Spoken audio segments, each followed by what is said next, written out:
Hey everybody, and welcome to Motivational Monday, where you can learn how simple shifts in your habits can lead to profound results in the way that you feel and in the way that you look.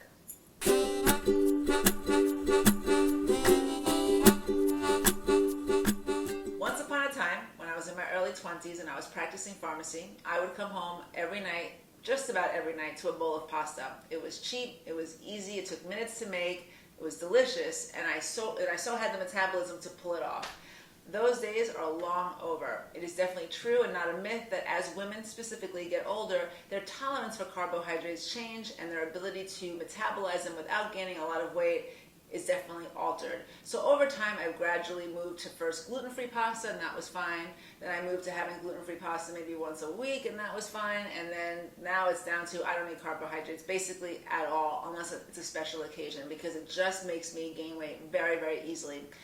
Over the course of that time, as I've been adapting my diet, I have found alternatives so that I can still enjoy what feels like a bowl of pasta without the consequences. And today I'm going to share with you the 3 alternatives that I choose on a regular basis to help me feel like I'm getting that great hearty feeling that I get with a bowl of pasta without the consequences.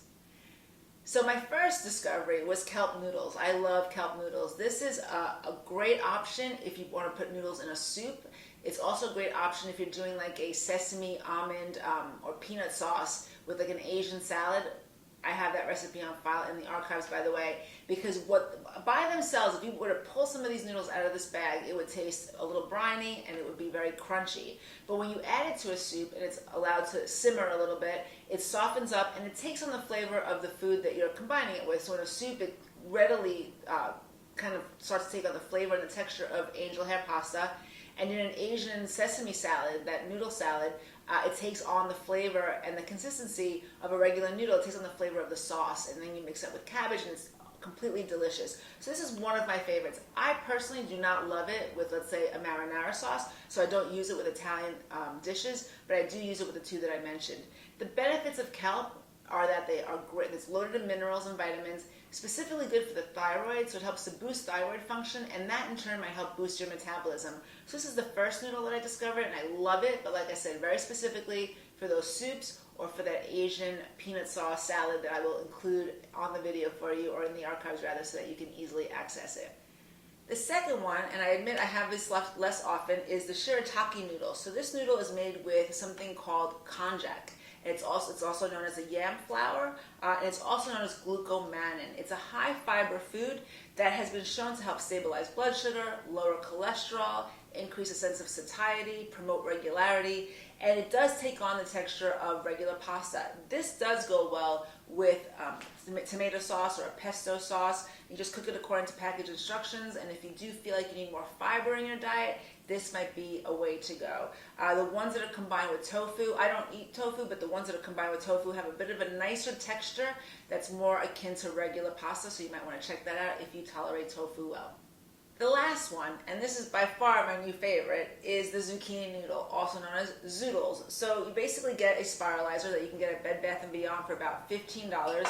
You get a zucchini, cut off the end, always organic, and then you stick it in the spiralizer, and then you just turn it. And what it does is create these great threads of julienne zucchini. So do that for a little bit. You could do this with carrots if you'd like. You can also not use it as pasta, but you can do it with a cucumber and add that to your salad. So if you see, it takes on the consistency or the appearance of angel hair pasta, right? There's another setting that you can make it a little bit more textured, like fettuccine. And then what you do with it to warm it up is you can either boil some water and just throw it in there and blanch it, or you can add a little bit of olive oil to your pan and like saute it quickly to warm it up. And this goes great with tomato sauce, and it goes great with pesto. I have a kale pesto in the archives that I love, and that is delicious with that. And also I make a puttanesca sauce with tomato sauce, olives, and capers that I combine with that. That's also incredibly delicious. The reason I love this is because it's another opportunity to get a vegetable in my diet, and I'm big on vegetables. Like, if you consider my diet, it's like 90% vegetables, 10% everything else. It is the cornerstone of a healthy lifestyle. So it gives you all those great nutrients and antioxidants from eating more vegetables. So that is my favorite, my current favorite, and it's a little bit more versatile because you can also add it to soups than the other 2. So there you have some alternatives for yourself if you're looking to do a low carb lifestyle or a paleo lifestyle, or just trying to move away from pasta in general because it makes you bloated or whatever it is. You have 3 great alternatives for yourself. But now I want to hear from you. Have you found an alternative to pasta that you really enjoy? Have you tried any of these and have a particular favorite? Or do you have a recipe that you use with one of these items that you want to share with me, because I might actually make it and then share it in future videos? Let me know in the comments below. If you're watching this on YouTube, just click on the link below the video and it'll bring you right to my website and you can comment there. So there's another Motivational Monday for you, and I hope you enjoyed it. If you like tips like this and you're looking for more of them, then come on over to BarbaraMendezNutrition.com and sign up for the mailing list there. Once you do, you will automatically receive an email from me every Monday with either a written or a video blog with a suggestion, tip, or recipe to help move you closer to your health goals. You can follow me on Facebook or Twitter and share this with your friends. And I would love, again, to hear your comments. And if you have any ideas for anything that you want to learn about specifically on a Motivational Monday, let me know that as well. I always love your feedback. Thanks so much, everybody. Have a great Monday, and I will see you next week.